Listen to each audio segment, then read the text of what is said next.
The morning sun cast long shadows across the cobblestones of Windsor Castle as Catherine, Princess of Wales, stood before her bedroom window, watching the world wake up to a day that would forever change everything. Her hands trembled slightly as she held the warm cup of tea that had gone untouched for the past hour. The steam had long since disappeared, much like the sense of normalcy that had vanished from their lives just 3 days ago. William sat on the edge of their bed, his usually strong shoulders curved under the weight of grief that seemed too heavy for any one person to carry. His father's passing had not been unexpected, yet the reality of it hit like a sudden storm on a clear day. The man who had guided the nation through decades of change, who had weathered scandals and celebrations alike, was gone. And now, the responsibility of a grieving nation fell squarely on their shoulders. The palace corridors, usually bustling with the quiet efficiency of royal life, moved with a different rhythm now. Staff members spoke in hushed tones, their footsteps softer, their movements careful, as if the very air around them might shatter from too much disturbance.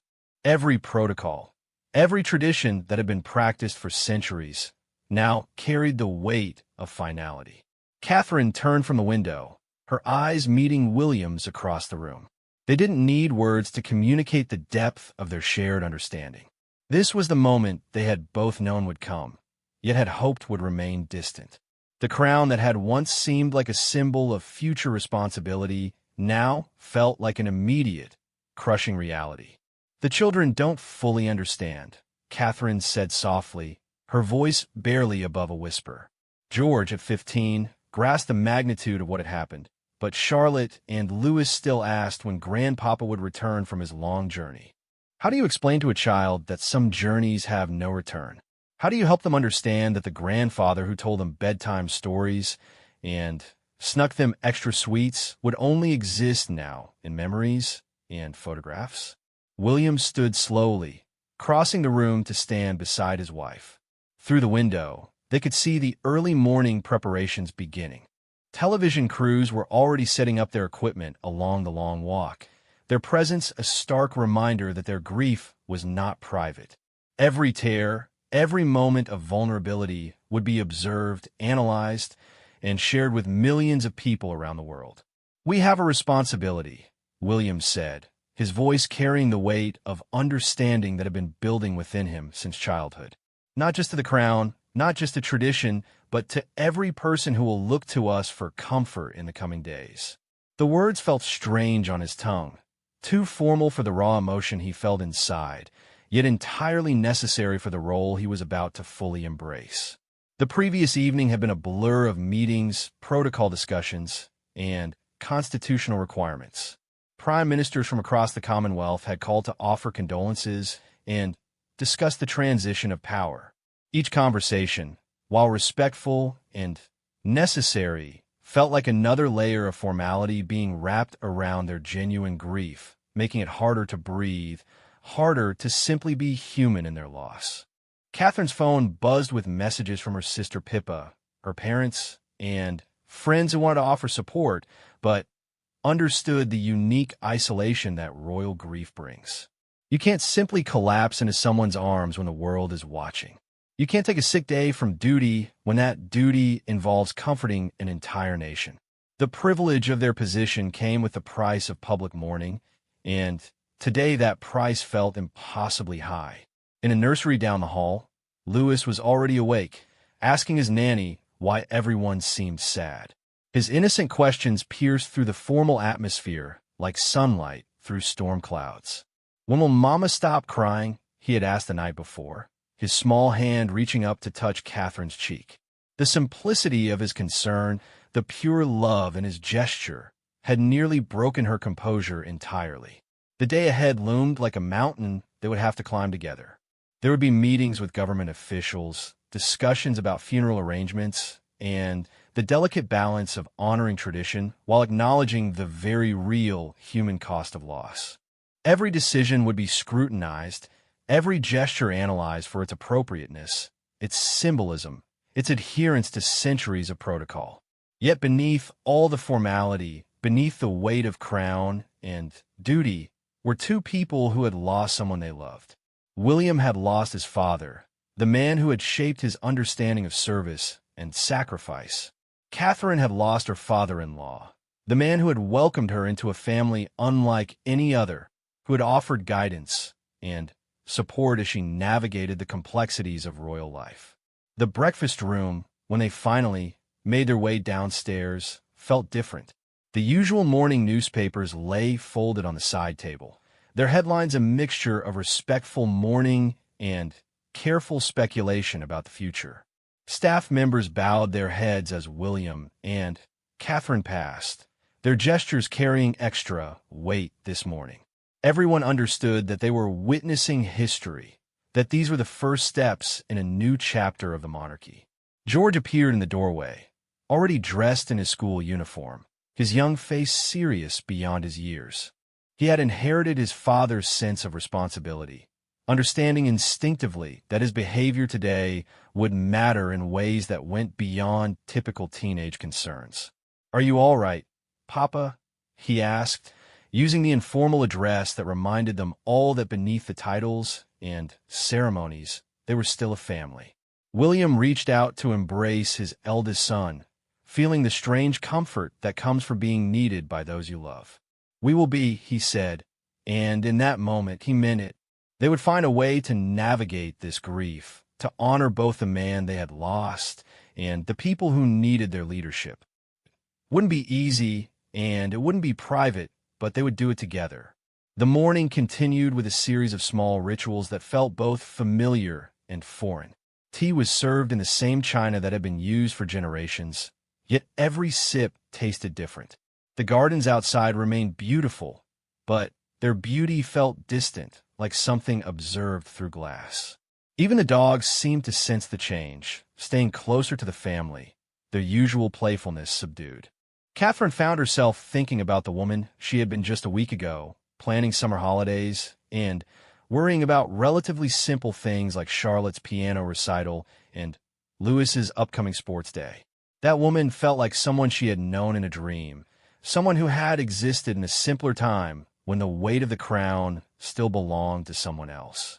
As the morning progressed, the reality of their new situation became increasingly clear. Phone calls from world leaders, messages from other royal families, and requests from the media all served to remind them that their lives had fundamentally changed. The transition they had always known would come had arrived, and with it came responsibilities that would reshape every aspect of their existence. The children's reactions varied according to their ages and understanding. Charlotte, at 12, seemed to grasp the magnitude of the change while still struggling with the permanence of death. She had always been particularly close to her grandfather, sharing his love of art and history, and his absence left a visible hole in her young world. Louis, at 9, bounced between understanding and confusion, one moment asking profound questions about death, and the next wondering if they could still have their planned trip to the seaside. Through it all, William and Catherine found themselves drawing strength from each other, and from the certainty that they were not facing this challenge alone. The support of their staff, the love of their family, and the knowledge that they had been preparing for this moment their entire lives provided a foundation upon which they could build their response to this overwhelming change. The afternoon brought the first official obligations of their new roles. There would be statements to approve, arrangements to oversee, and the delicate balance of personal grief and public duty to maintain. Every decision would set a precedent. Every gesture would be remembered, and every word would be analyzed for its meaning and appropriateness. As evening approached, and the children were settled for the night, William and Catherine found themselves alone again, facing the quiet reality of their transformed lives. Tomorrow would bring new challenges, new responsibilities, and new opportunities to serve. Tonight, they would mourn, plan, and prepare for a future that had arrived sooner than anyone had hoped. The weight of the crown was no longer theoretical. It was real, immediate, and unavoidable. And somehow, together, they would find the strength to carry it with dignity, grace, and the love that had always been the foundation of their partnership. The nation was mourning, and they would help it heal. Their own healing would have to wait. The second day dawned gray and overcast, as if the sky itself understood the weight of sorrow that had settled over the nation. Catherine woke before dawn, her sleep having been fitful and interrupted by dreams that mixed happy memories with the stark reality of loss. Beside her, William stirred restlessly, his brow furrowed even in sleep, carrying the burden of his new responsibilities into his unconscious moments. The morning routine had to continue despite everything. Children needed breakfast, schedules had to be maintained, and the delicate balance of normal family life had to be preserved even as everything around them shifted dramatically. Catherine moved through the familiar motions of motherhood, helping Louis with his breakfast, listening to Charlotte practice her French vocabulary, and watching George navigate his own mixture of grief and growing awareness of his changed position in the line of succession. "Mama, why do people keep bringing flowers to the gates?"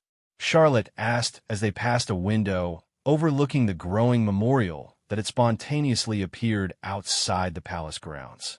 Catherine paused, considering how to explain the beautiful human impulse to create something lovely in the face of loss, to transform grief into gestures of love and remembrance. Because sometimes when words aren't enough, people need to do something with their hands, something that shows how much they cared, Catherine explained, wrapping her arms around her daughter. Every flower represents someone who wanted to say goodbye, someone who felt that your grandfather's life mattered to them even though they never met him. The spontaneous memorial had grown throughout the night. People from all walks of life had come to leave flowers, handwritten notes, photographs, and small mementos.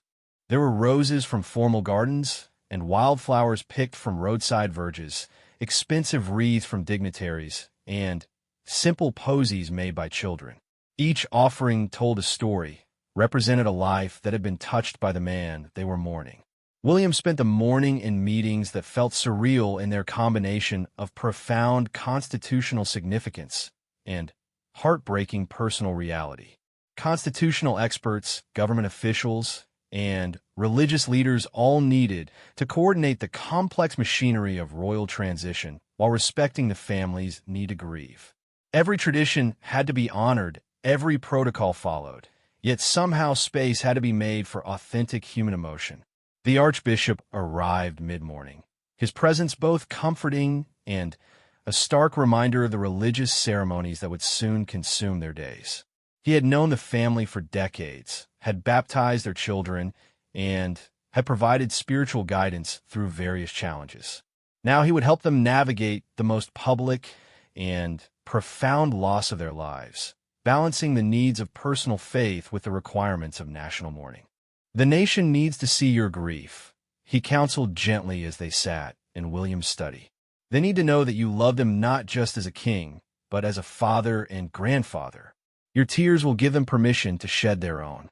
The advice felt both wise and impossibly difficult to follow. How do you allow yourself to be vulnerable when strength is what everyone expects? How do you show authentic emotion when every gesture will be photographed and analyzed? Throughout the day, messages continued to pour in from around the world.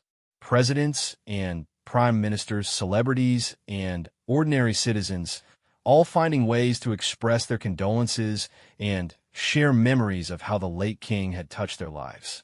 Reading through them, Catherine was struck by the consistent themes. His kindness to children, his genuine interest in people from all backgrounds, his ability to make anyone feel seen and valued. One letter from a small child in Yorkshire simply said, "I met the king at our school, and he remembered my hamster's name when he came back the next year. I'm sorry he won't remember any more hamsters' names." The innocent honesty of it brought tears to Catherine's eyes and reminded her of the profound human connections that had defined her father-in-law's reign. The afternoon brought the first major public appearance since the announcement of the king's death.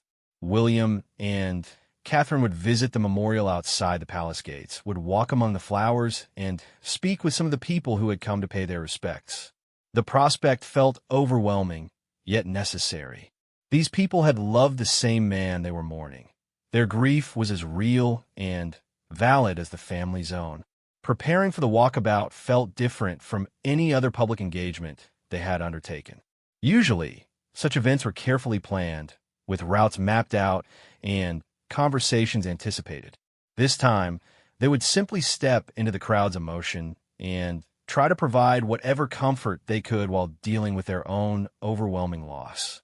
The children wanted to come with them. George, especially, felt that it was his responsibility to be present, to begin learning how to carry the weight of public service in times of national mourning. After much discussion, it was decided that he could accompany them, but Charlotte and Louis would remain at home where they could process their grief away from the public eye. As they prepared to leave, Catherine caught her reflection in the mirror and barely recognized the woman looking back at her. She had aged years in just 2 days, the stress and sorrow etching new lines around her eyes. Yet there was something else there too, a strength she hadn't known she possessed, a determination to honor the man they had lost by serving with the same dedication he had shown throughout his reign. The drive through London revealed a city in mourning. Flags flew at half-mast, shop windows displayed respectful tributes, and people gathered on street corners, many openly weeping as the royal car passed. The grief was palpable, a living thing that seemed to touch every person they encountered. It was both beautiful and heartbreaking to witness such genuine sorrow for a leader who had truly connected with his people. At the memorial, the crowds were deeper than expected. Thousands of people had come, some traveling hundreds of miles, to leave flowers and pay their respects. As William, Catherine, and George stepped out of their car, a hush fell over the assembled crowd. Here were the people who had been closest to the man they mourned, sharing in the same loss, the same need to say goodbye. The next hour passed in a blur of handshakes, shared memories, and quiet tears. An elderly woman pressed a photograph into Catherine's hands, showing her meeting the king during his visit to her nursing home. "He sat with my husband when he was dying," she whispered. "Just sat there and held his hand. That's the kind of man he was." A young father lifted his toddler daughter so she could hand William a drawing of a crown surrounded by hearts. She wanted to give this to the sad prince, he explained, his own eyes bright with tears. George moved through the crowd with a maturity beyond his years, accepting condolences and offering thanks with the same grace his father displayed.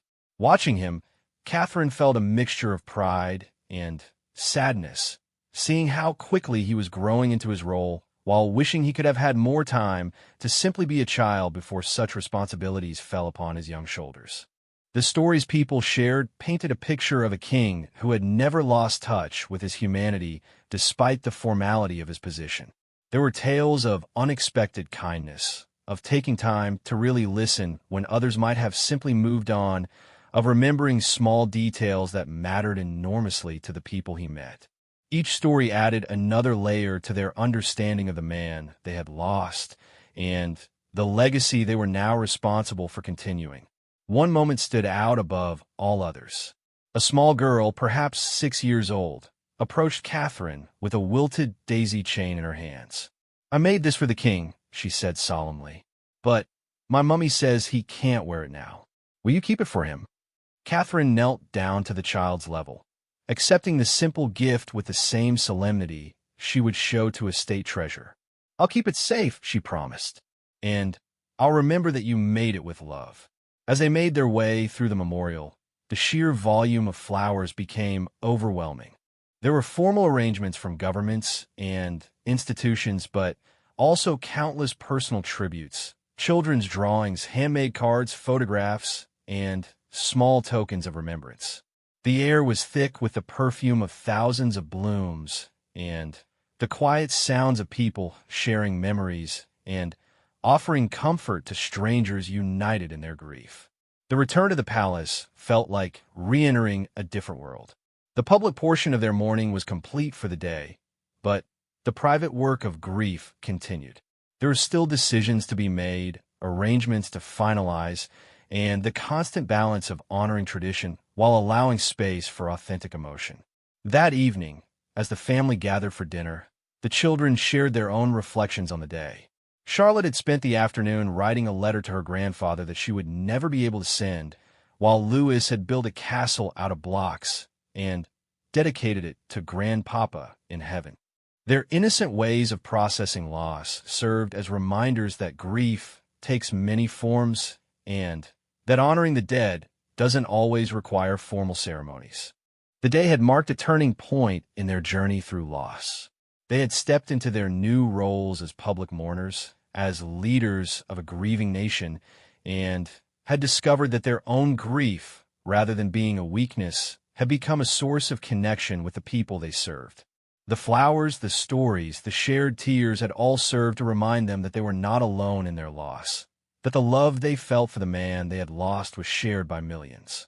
As night fell and the family retreated to their private quarters, the memorial outside continued to grow. People arrived throughout the evening, adding their flowers to the ever-expanding display of love and remembrance. Tomorrow would bring new challenges, new responsibilities, and new opportunities to honor both the man they had lost and the people who looked to them for leadership in their shared grief.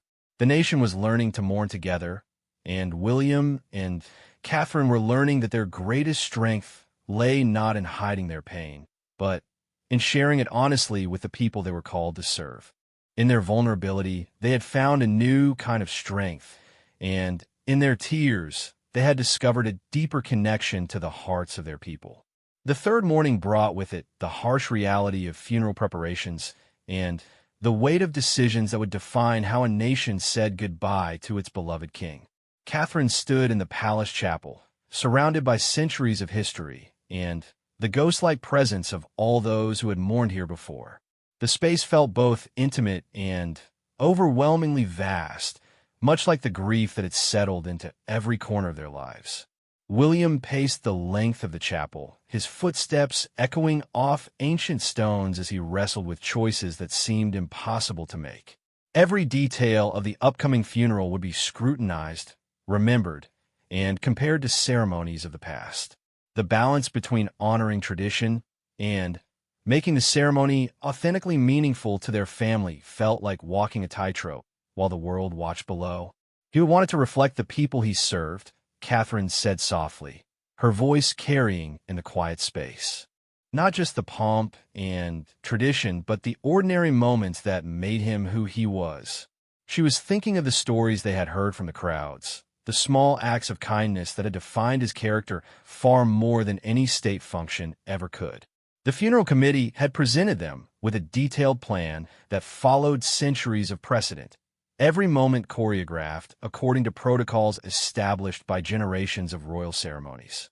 Yet within that framework, they needed to find ways to honor the man they knew, the father and grandfather who had taught William to tie his shoes and had spent hours reading bedtime stories to their children. George appeared in the chapel doorway, still in his school clothes, but carrying himself with the careful dignity that had become his constant companion since his great-grandfather's passing. At 15, he was old enough to participate in the funeral preparations, yet young enough that the magnitude of what was happening sometimes overwhelmed his composure. "I wrote something," he said quietly, holding out a folded piece of paper. "For the funeral. I know there are readings planned, but I thought maybe I could say something about who he really was to us." The simple request carried enormous weight. Personal tributes during state funerals were rare, yet the sincerity in George's young face made it impossible to dismiss. William took the paper with hands that trembled slightly, not from nervousness, but from the overwhelming pride and sorrow that came with watching his son step into such responsibility. The words George had written were simple but profound, capturing memories of fishing trips and garden walks, of advice given gently, and lessons taught through example rather than lecture. "We'll find a way to include this," William promised, understanding that the funeral needed to honor not just the king, but the great-grandfather who had shaped their children's understanding of duty and love. The challenge would be finding a place within the formal structure of the ceremony where such personal reflection could exist without disrupting the solemnity expected of a state funeral. Catherine spent the afternoon reviewing the music selections, each hymn and piece carrying layers of meaning that went far beyond their religious significance. Her father-in-law had loved music, particularly the traditional hymns that connected him to his faith and to the generations of his family who had found comfort in the same melodies. Yet he had also appreciated contemporary compositions, understanding that tradition must evolve to remain relevant. The choir director, a man who had served the royal household for over 3 decades, shared memories of the late king's musical preferences. He always requested, "The Lord's My Shepherd" be sung at family services, he recalled. Said it reminded him that leadership was really about caring for people, not being above them. The insight provided another piece of the puzzle in creating a ceremony that would truly reflect the man they were honoring. Charlotte and Louis spent the day with their grandmother, the Queen Mother, who had her own profound grief to process, while simultaneously helping the children understand the historical significance of what was happening. She shared stories of previous royal funerals, helping them see their current experience as part of a continuing story of service and sacrifice that stretched back generations. "Your great-grandfather understood that our grief is not just our own," she explained to them as they sat in her private sitting room, surrounded by photographs spanning decades of royal history. "When we mourn publicly, we help the nation mourn too. It's one of the most important services we can provide." The children listened with the serious attention they always gave their grandmother, sensing the wisdom that came from a lifetime of navigating similar losses. The evening brought a private viewing for the family, their last opportunity to say goodbye away from the public eye. The late king lay in state in the chapel, surrounded by flowers from the family gardens and the soft glow of candles that had burned continuously since his passing. The formal regalia of his office seemed somehow smaller now, just symbols of a role that had always mattered far less to him than the relationships he had built with those he loved. William knelt beside the casket, his hand resting gently on the polished wood as he spoke quietly to the father who could no longer answer. The conversation was private, meant for no ears but their own, yet the weight of it seemed to fill the entire chapel.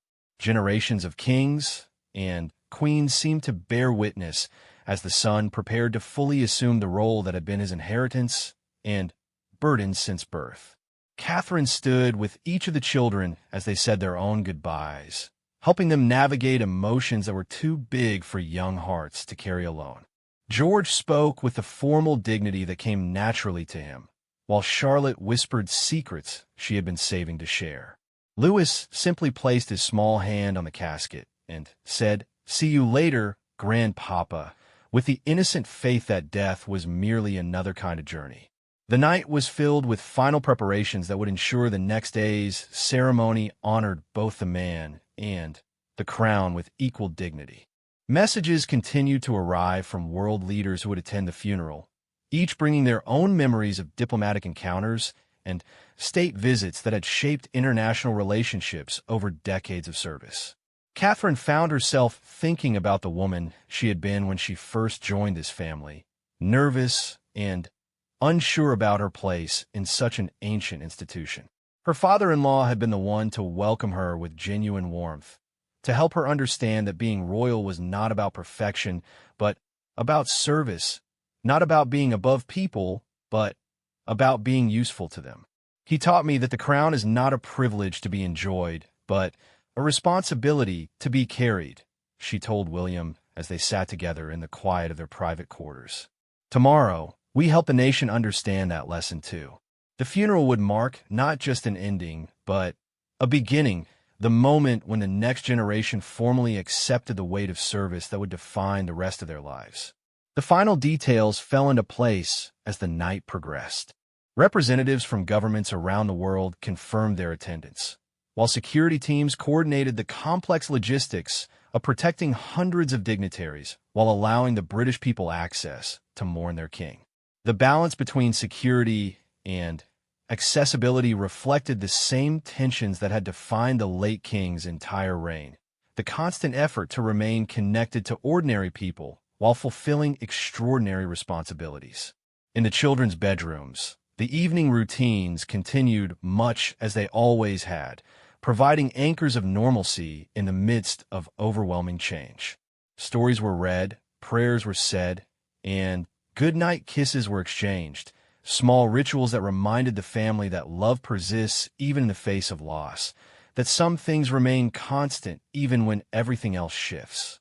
George lay awake long after his parents had left his room, staring at the ceiling and thinking about the future that was rushing toward him faster than he had ever expected. The funeral tomorrow would mark his first major public appearance in his new role, the beginning of a lifetime of service that would reshape every aspect of his existence. The weight of that reality was both terrifying and oddly comforting, a burden he would share with parents who understood its magnitude. Charlotte wrote in her diary, recording memories of her great-grandfather that she wanted to preserve exactly as she remembered them. Her 12-year-old perspective captured details that adults might overlook, small moments of humor and tenderness that reveal character more clearly than any official biography could manage. Her words would become part of the family's private history, memories preserved for future generations. Lewis fell asleep clutching a photograph of himself with his great-grandfather, taken during the summer holidays just months earlier. In the picture, they were both laughing at some shared joke, their connection evident in the natural ease of their interaction. The image represented everything the family hoped the funeral would convey, that beneath all the ceremony and tradition was a man who had loved and been loved in return. As midnight approached, William and Catherine walked through the palace one last time before the controlled chaos of funeral day would begin. The building felt different, charged with the anticipation of the historic event that would unfold within its walls and beyond. Every room held memories of the man they were preparing to honor, reminders of conversations shared, advice given, and love expressed in countless small ways over the years. The night staff moved quietly through their duties, understanding that they were participating in history while simply doing their jobs. Their efficiency and dedication reflected the same spirit of service that had defined the late king's approach to his role, the understanding that grand ceremonies are made possible by countless individual acts of care and commitment. Tomorrow would bring the final goodbye, the moment when a nation would gather to honor a life of service and to witness the formal transition of responsibility to the next generation. Tonight was for private reflection, for family memories, and for the quiet strength that comes from facing overwhelming challenges together. The crown was heavy, but it was not carried alone, and in that shared responsibility lay the hope that tomorrow's ceremony would provide both closure and inspiration for the difficult work ahead. The funeral would be a masterpiece of tradition and innovation, of personal tribute and public ceremony, of individual grief and collective mourning. But most importantly, it would be a true reflection of the man they had lost and the legacy he had entrusted to their care. The morning of the funeral dawned clear and cold, with the kind of crisp winter light that made every detail appear sharp and eternal. Catherine woke before sunrise, her body instinctively preparing for the most significant day of her royal life. Today, she would say goodbye to her father-in-law in front of the entire world, while simultaneously stepping fully into her role as the wife of the reigning king.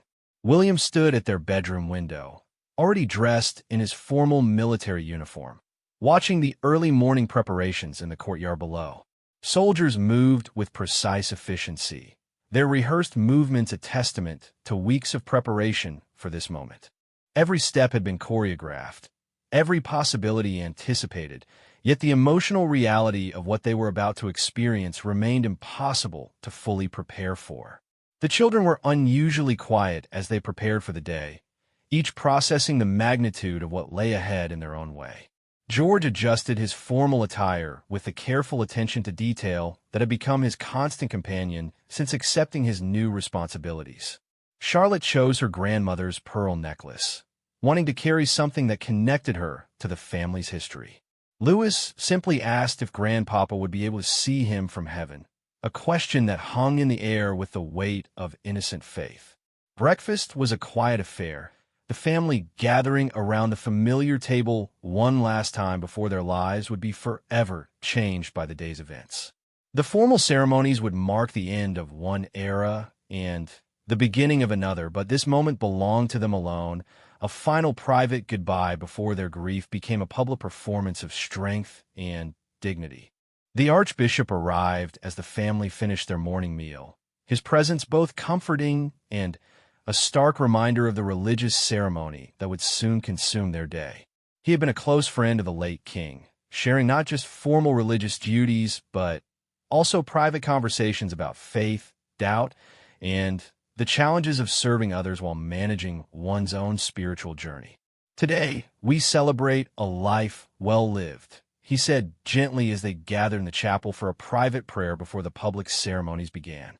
Your grief honors his memory, and your strength honors his legacy. The nation will see both today, and both are necessary. His words provided a framework for understanding how personal loss and public duty could coexist without diminishing each other. The hours before the funeral passed in a carefully orchestrated sequence of final preparations, last-minute consultations, and quiet moments of reflection. Representatives from around the world had arrived to pay their respects, each bringing their own memories of diplomatic encounters and state visits that had shaped international relationships over decades of thoughtful service. Catherine found herself thinking about all the women who had stood in her position before, royal wives who had navigated the delicate balance between personal grief and public responsibility during times of national mourning. Their strength seemed to reach across the centuries, offering silent support as she prepared to add her own chapter to this continuing story of service and sacrifice. The final family gathering before the public ceremonies took place in the late king's private study, surrounded by the books, photographs, and personal mementos that had shaped his daily life. William sat in his father's chair for the first time, the symbolic weight of the gesture not lost on anyone present. The children stood around the desk where their great-grandfather had written countless letters, signed important documents, and made decisions that affected millions of lives. George stepped forward and placed his own letter on the desk, a final message that would remain private but would somehow make the public goodbye feel more complete.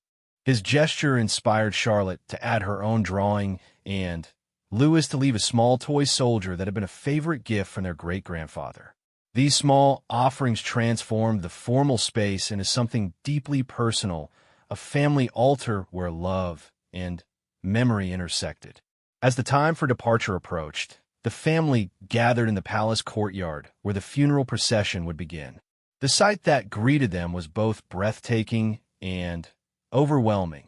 Thousands of people lined the streets as far as they could see, all waiting to participate in this final farewell to a king who had served them with dedication and genuine care.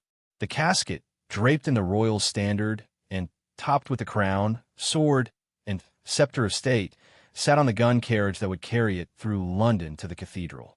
The sight was magnificent and heartbreaking, a reminder that the man they were mourning had been both a beloved family member and a symbol of national unity and continuity.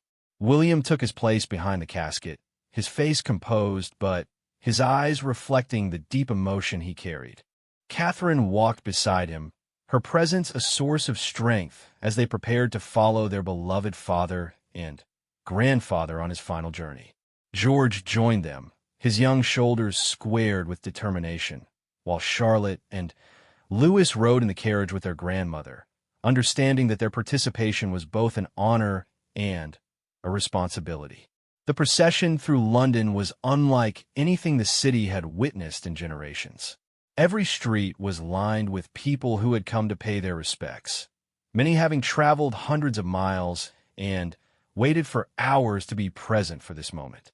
The silence was profound and moving, broken only by the measured steps of the horses, the gentle rumble of carriage wheels, and the occasional sob from someone in the crowd whose grief overcame their composure. Catherine watched the faces in the crowd as they passed, seeing reflected there the same mixture of sorrow and gratitude that filled her own heart. These were people whose lives had been touched by the late king's service, who understood that his death marked the end of an era, but also represented the continuity of values and commitments that would outlive any individual. At Westminster Cathedral, the congregation represented a gathering unlike any other in modern history. World leaders sat beside ordinary citizens who had won the lottery for public seats, creating a mixture of diplomatic protocol and democratic participation that reflected the late king's own approach to his role. Everyone present understood that they were witnessing history, participating in a ceremony that would be remembered and referenced for generations to come. The service itself was a masterpiece of balance between tradition and innovation, formal ritual, and personal tribute. Ancient prayers were offered alongside contemporary reflections, creating a ceremony that honored the past while acknowledging the realities of modern life.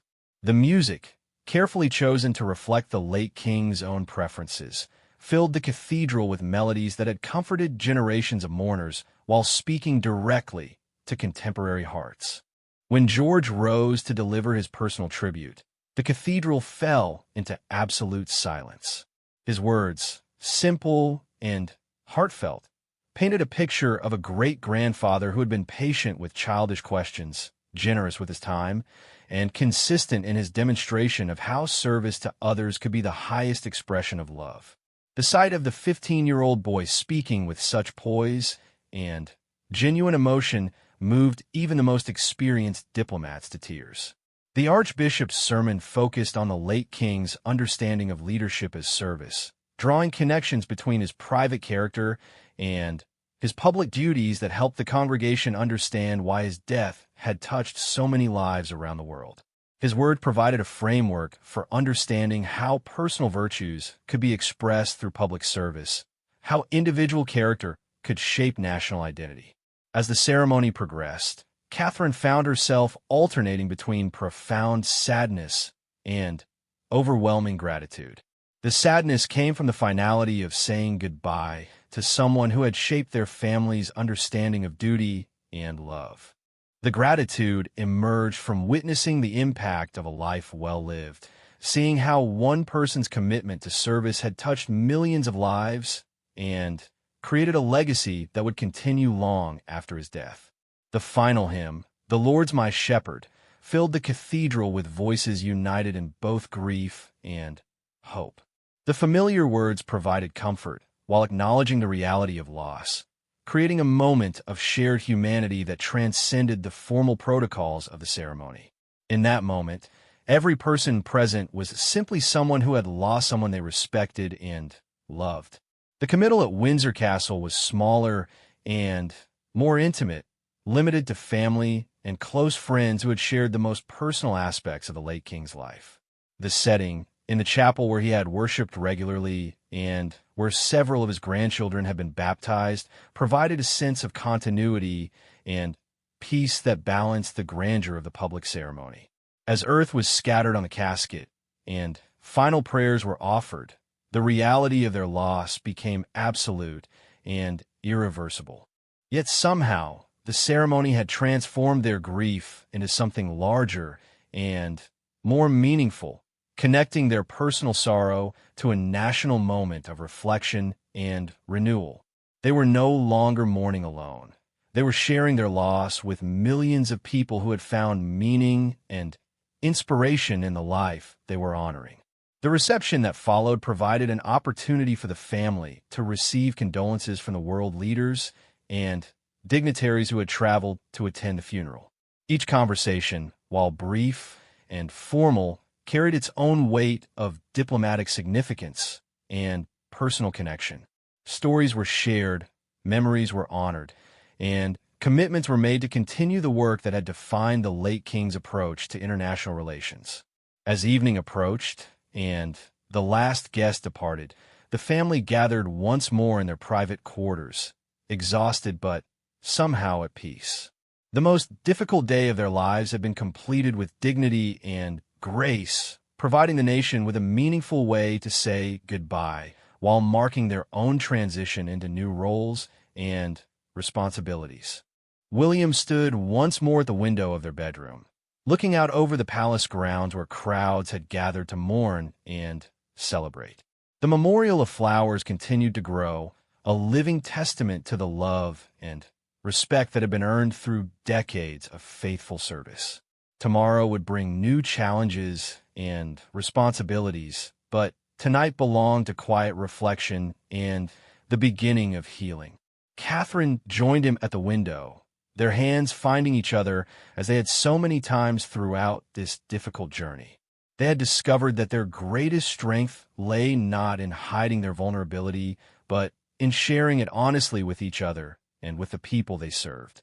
Their tears had given others permission to grieve, and their courage had provided hope for the future.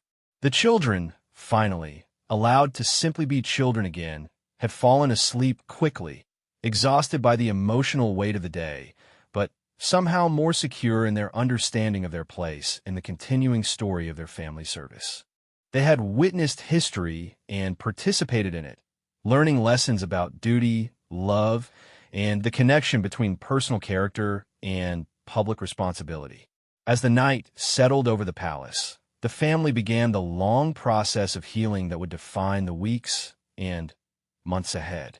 The funeral had provided closure while opening new chapters, had honored the past while embracing the future, had celebrated one extraordinary life while preparing for the many lives that would be shaped by its example.